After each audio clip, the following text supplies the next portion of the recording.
नमस्कार, मैं हूं लीला। स्वागत है आपका हमारे चैनल में। आज का विषय है पशुपति व्रत का अध्यापन कब और कैसे करें। इसके बारे में हम संपूर्ण जानकारी देंगे।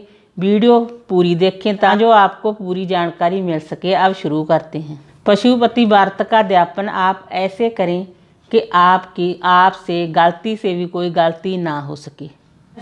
अगर फिर भी जाने अनजाने से हमसे कोई गलती हो भी जाए तो हमें भगवान से माफ़ी मांग लेनी चाहिए।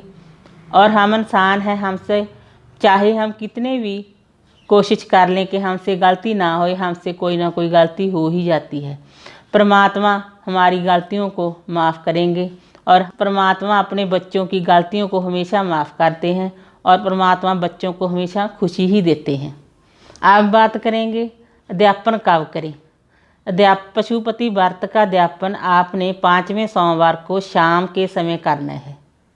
करना क्या है आपने शाम के समय आपने जो थाली सुबह पूजा में लेकर गए थे वो ही थाली आपने शाम को अध्यापन के लिए लेकर जानी है।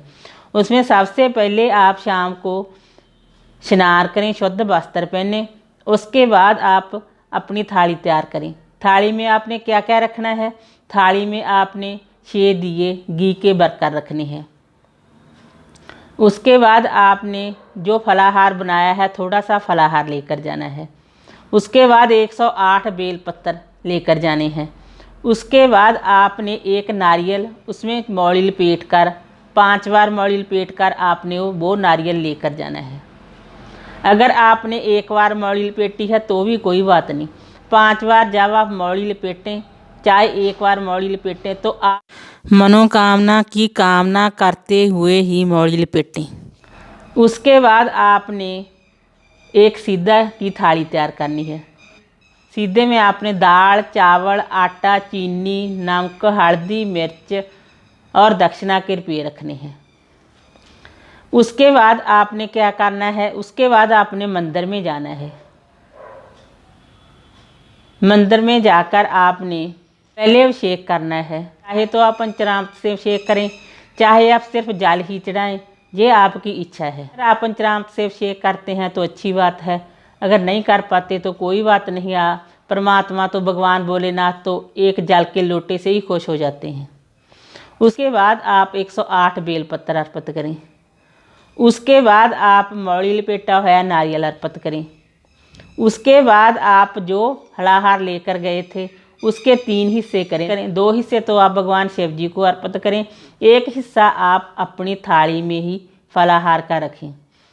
उसके बाद आप जो 6 दिए लेकर गए थे वो 6 दिए आपने जलाकर रखने हैं। बिना जलाए आपने नहीं रखने हैं, वो दिए आपने जलाकर रखने हैं। मैं बार बार यही बात कह रही हूँ कि वो दिए आपने वहाँ पर जलाकर ही रखने हैं और एक दिया आपने वापस अपनी थाली में रख लेना है। अगर आपका घर दूर है तो आप उस दिए को बिना जलाए वहाँ से लेकर आएँ और घर आकर जलाएं। अगर आपका घर नज़दीक है तो आप जलता हुआ दिया भी मंदिर से ले जा सकते हैं, क्योंकि बुझने से तो अच्छा है दिया आप अपने घर में आकर ही जला लें। चाहे कितनी भी व्यवस्था कर लें, दिया कई बार बुझ ही जाता है। बुझने से अच्छा है तो आप अपने घर में आकर ही जला लें।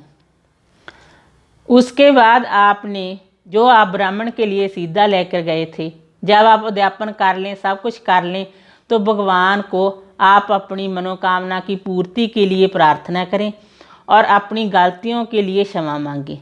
उसके बाद आप वो सीधा भगवान शिव जी को स्पर्श कराकर पंडित जी को देना है, चरण छूकर उनका आशीर्वाद लें। अगर आपके मंदिर में ब्राह्मण नहीं है तो आप किसी और ब्राह्मण को भी ये सीधा दे सकते हैं। उसके बाद वो थाली लेकर आप अपने घर में आ जाएं। घर आने पर आप जो दिया एक लेकर आए थे वो दिया आपने राइट हैंड जनी के सीधे हाथ, जब आप मंदिर से आएंगे तब आप देखना है कि आपका राइट हाथ कौन सा है, उस साइड में आपने दिया लगा कर रखना है। बाहरों जब आप आएंगे तब आप देखें कि आपकी साइड कौन सी है, कौन सी साइड में आपने दिया रखना है। जो साइड आपकी राइट होगी उस साइड में आपने दिया रखना है। उसके बाद आपने दिया आपने जलाकर रखना है। उसके बाद आपने अंदर घर के अंदर प्रवेश करना है। घर में प्रवेश करने के बाद जो आप अपने साथ फलाहार का एक हिस्सा लेकर आए थे, जब आप फलाहार ग्रहण करने बैठे तो सबसे पहले आप वो हिस्सा जो मंदिर से लेकर आए थे वो खाएं और उसके बाद आप फलाहार करें। प्रसाद और फलाहार आपने एक ही बार करना है, बार बार नहीं करना है। दिन में आप सादा फलाहार ले सकते हैं, फ्रूट वगैरह, चाय पानी वगैरह पी लिया, ये तो आप ले सकते हैं। उसके बाद भी आपने फलाहार के बाद भी आपने 5वें सोमवार को भी आपने पूरा व्रत ही रखना है। ऐसा नहीं भी आप आज आपने दापन कर लिया तो व्रत हो गया तो हम कुछ भी खा सकते हैं, ऐसा नहीं करना है आपने। उस दिन भी आपने व्रत ही करना है, पूरा दिन व्रत करें और सुबह दूसरे दिन अगले दिन कुछ भी ग्रहण कर सकते हैं। अगले दिन आपका ये व्रत खुलेगा। ऐसा करने से ही आपके 5 व्रत पूर्ण होंगे। एक बात और, अगर आपको बेलपत्र किसी कारणवश 108 बेलपत्र आपको नहीं मिल पाते, वैसे तो शिव मंदिर में मिल ही जाते हैं, आसानी से ही मिल जाते हैं बेलपत्र। अगर आपको फिर भी किसी कारणवश नहीं मिलते तो आप जो बेलपत्र वहाँ पर सोमवार को बेलपत्र चढ़ते हैं मंदिर में, आप मंदिर से जो बेलपत्र चढ़े होंगे उनको धोकर भी आप बेलपत्र 108 बेलपत्र की गिनती पूरी कर सकते हैं। बेलपत्र भगवान शिव जी को अति प्रिय है। बेलपत्र अर्पित करने की कोशिश अवश्य करें, इससे आपकी सभी मनोकामनाएं पूर्ण होंगी। कामना करेंगे आपकी सभी मनोकामनाएं जल्द तो जल्द पूरी हो जाएं। बस इतना ध्यान रखें कि आप सब्र रखें, थोड़ा सा इंतज़ार करें।